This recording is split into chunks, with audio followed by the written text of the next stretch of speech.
পানের বাগান, নতুন একটি পানের বাগান দেখাতে নিয়ে এলাম আপনাদেরকে। আপনারা যে যেখান থেকে আমার এই ভিডিওর সাথে যুক্ত হয়েছেন সবাইকে আমার পক্ষ থেকে সালাম, আসসালামু আলাইকুম। নিউ বাংলা চ্যানেল থেকে আপনাদেরকে নিয়ে এলাম একটি নতুন ও সুন্দর মনোরম পরিবেশে পান বরজের সামনে এই ভিডিওর মাধ্যমে আপনাদেরকে পানের এর বাগানের যে কাঠামো বা সৌন্দর্য বা পান গাছগুলো যেভাবে দাঁড়িয়ে থাকে তার একটি সম্যক ধারণা এবং ভিডিও আপনাদের সামনে তুলে ধরছি। তো সবার সাথে একটু ভিডিও শুরু করার আগে সবারই একসাথে একটি অনুরোধ, যারা আমার এই চ্যানেলে নতুন বা আজকে প্রথম আমার সাথে জয়েন্ট হয়েছেন সবাইকে অনুরোধ করবো আমার এই চ্যানেলটিকে সাবস্ক্রাইব করে দেবেন, শেয়ার করে দেবেন এবং লাইক করে দিবেন।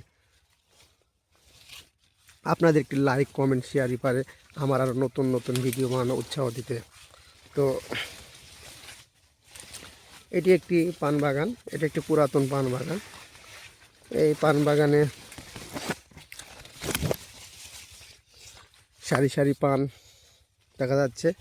এখানে বেশি পান রয়েছে কারণ এখন শীতকাল, এখন পানগুলোকে অনেক অংশে রেখে দেওয়া হচ্ছে যে পানের বাজার আস্তে আস্তে বৃদ্ধি পাবে এবং পরে এগুলো বাজারজাত করে মোটা অঙ্কের মুনাফার জন্য পানগুলোকে রেখে দেওয়া হচ্ছে। কিন্তু তারপরেও একটি প্রবলেম রয়েছে, সমস্যা রয়েছে যে পানগুলো পচে যাচ্ছে বা পানগুলো পেকে যাচ্ছে। পান পচা এবং পাকার হাত থেকে রক্ষা করার জন্য প্রতিনিয়ত এখানে কীটনাশক এবং কীটনাশক ব্যবহার করতে হবে এবং স্প্রে করতে হয় যেন পানগুলো না পচে আর না পাকে। এবং মাঝে মাঝে যখন শুকনো মৌসুম হয়ে যায়, বৃষ্টি বাদল কম হয়, ঠিক সেই সময় এগুলো সেচ করতে হয়। এই যে মাটির যা অবস্থা, আর কিছুদিনের মধ্যে সেচ দিতে হবে। আর সেচ না দিলে এখানে পানগুলো ঠিকঠাক থাকবে না, হয় পচে যাবে, না হয় পেকে যাবে, না হয় পান গাছগুলো অতি তাড়াতাড়ি মরে যাবে।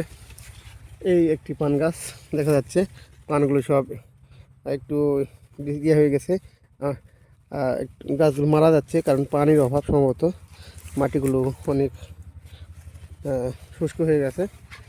পান বরজ এমন একটা ক্ষেত, এখানে পানি বেশি হলেও বাঁচবে না, আবার কম হলেও বাঁচবে না, নিয়মিত মাফিক পানি ব্যবহার করতে হবে।